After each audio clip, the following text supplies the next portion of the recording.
In this video, I'm going to give you a simple method that'll make it really easy for you to figure out how to choose your next violin bow. Now, choosing a bow can be, pretty tough sometimes because, the bows kind of all look the same and there's a huge variance in prices. So how do you know which one to buy? Well, I've bought a lot of bows, so I've developed a pretty simple method to be able to figure out, which bow I want to buy, which ones I don't pretty quick. So without further ado, let's get to it.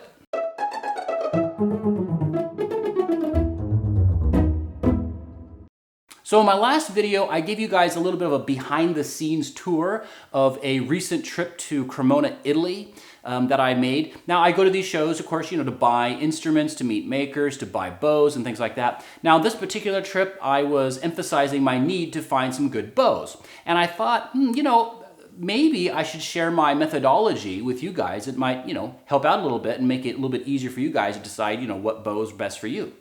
Okay, so for simplicity, let's just say that there's two groups of people who are buying bows. So group one would be, kind of beginner players, or people who maybe they're not complete beginners, but they're not super confident with their spiccato technique or their setup. And so you'll be buying bows differently than group two. So group two would be people who are very confident in their setup, how they hold their bow and their spiccato technique. And so they will want to buy bows a little bit differently.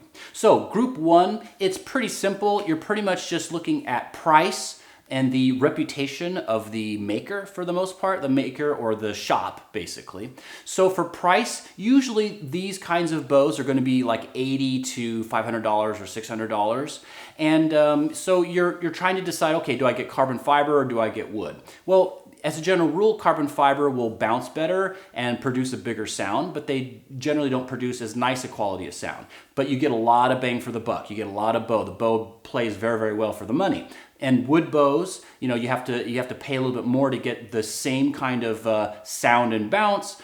And they're also usually, if you get especially the nicer ones, they're going to sound better in the end than a carbon fiber. So you kind of have to figure that out. But generally these bows, like I said, they're between $80 and $500 and $600. So decide on your price point and then go online or go to a shop and look for the reputation of the maker or the shop, right? So you can, of course, you can look at online reviews, on Amazon or on Google or whatever, or Yelp, or you could ask, friends or word of mouth, teachers. So if you do end up going to a violin shop, or you can buy it online, try to get, a few bows, bring a few bows home that you can try, right? So you want to show them to people who are perhaps more ability than you.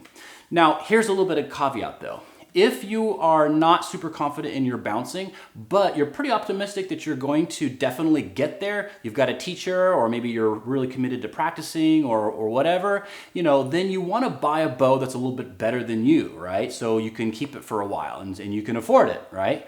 So then you'll really want to make sure you get the expert advice of somebody that you trust, like a teacher or a more advanced player. And definitely, try the bows side by side on the same instrument with the same strings, right? So you're basically matching a bow to your instrument. So you want to make sure you try the bows, one right after the other on the same violin in the same conditions on the same strings. That way you can do a fair comparison.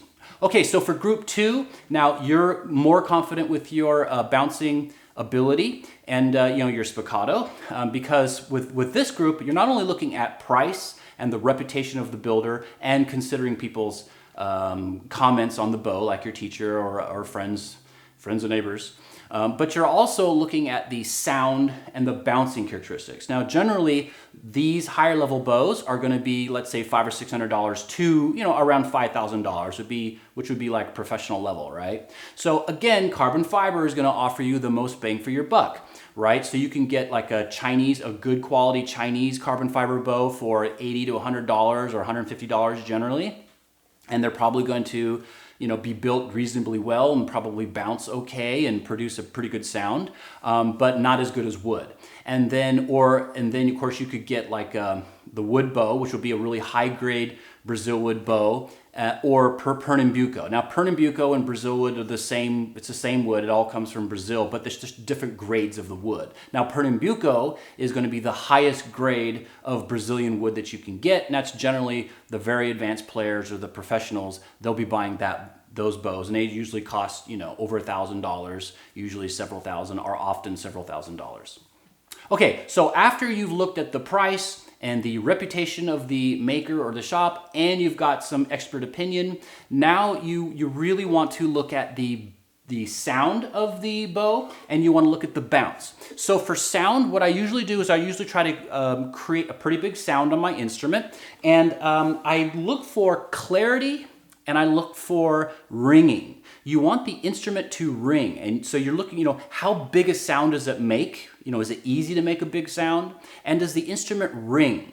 Now, when you compare bows side by side, the ringing characteristic will be really obvious. So try to play just long strokes.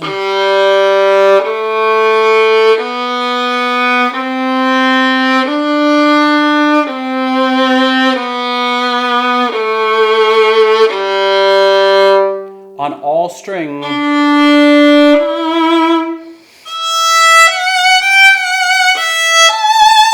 Right? So on all the strings, produce, you know, long strokes and try to produce a nice, big, even sound. You know, play some double stops and,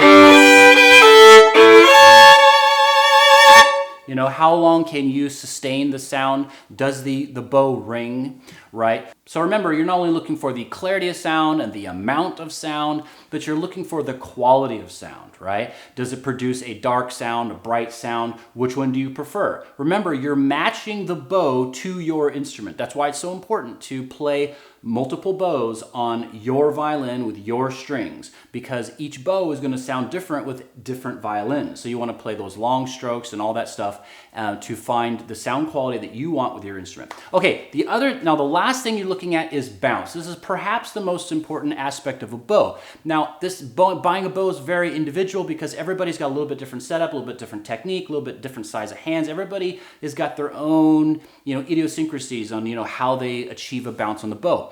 So it's very individual. So you really have to rely on yourself. Now, I usually use 3 types of bounces, right? 3 types of spiccato. So I'll do like a heavy brush stroke on all string.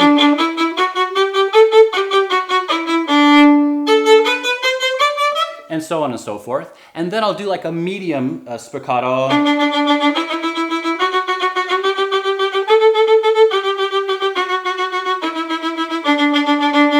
Right? And then I'll do like a faster, like a Saudier.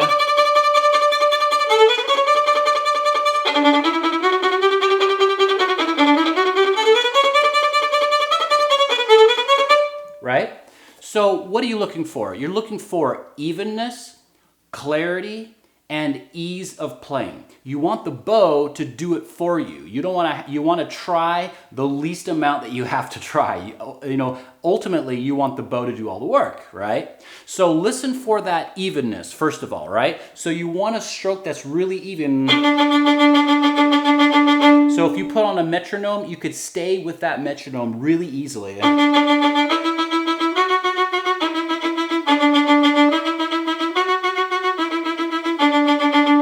Right? And you're looking for clarity of sound.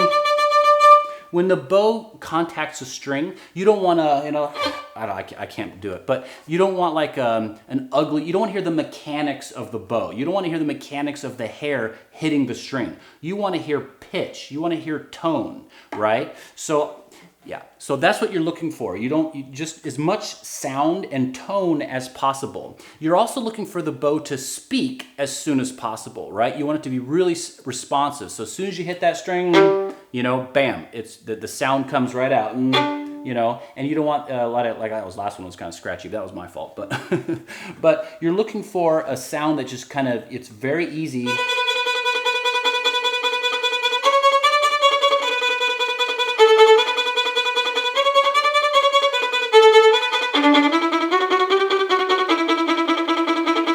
Right? It's easy to produce that sound. It produces a nice sound. It's clear, and the bow does the work for you.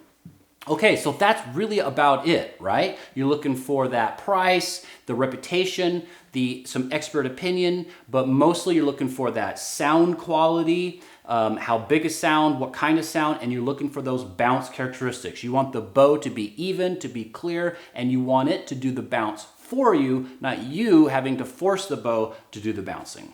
So I hope this video helps, guys. If you have any other questions, please, as usual, put them down in the comment section. I respond to pretty much all the questions. If you have some ideas for some other videos that I can do, hey, let me know. Pretty much any video that is applicable to what I do and I know how to do it, I'm going to do the video if you've got a good idea. So just let me know. I'll probably put it on the to-do list and do it. So I guess that's about it. So we'll see you guys later, and have a nice rest of the week, and happy practicing.